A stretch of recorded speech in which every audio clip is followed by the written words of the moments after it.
Today we look at character encoding. There are many encoding standards both in the past and present. In this episode we take a look at ASCII, American Standard Code for Information Interchange. It was developed in the 1960s and continues to be relevant today.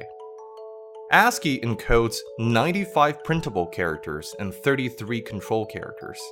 As a result, every character takes up 7 bits of space for 128 characters to each have its own unique representation. The very first printable character is space, as in a character that gets generated when you press the spacebar. The English alphabet begins with capital A. Capital B would be one number later, and so forth. Lowercase alphabet is exactly 32 positions after the uppercase alphabet. Given the fact that modern computers process information at a multiple of 8 bits as opposed to 7 bits, several extensions to vanilla ASCII emerged to take advantage of the unused 8th bit. Initially, the 8th bit was used as a parity bit for error checking.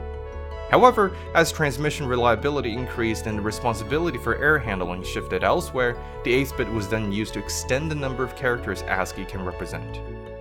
With virtually all extensions, to preserve backward compatibility, when the 8th bit is set to 0, it functions exactly as vanilla ASCII. However, when the 8th bit is set to 1, all bets are off. In Indian script code for information interchange, this number maps to this character. However, the exact same encoding maps to this character in Vietnam standard code for information interchange. The operator must know which code page to use to decode characters encoded in extended ASCII. It's easy to see how this can lead to confusion and frustration. Also, 8 bits can encode at most 256 characters.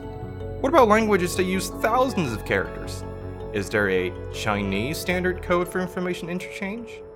Many have risen to this challenge, and the prevailing coding standard that overcomes these issues is Unicode, which we'll look at in the next episode.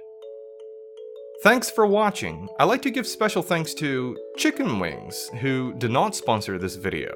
I had 10 of them last night, and I have never felt more bloated. But they were delish.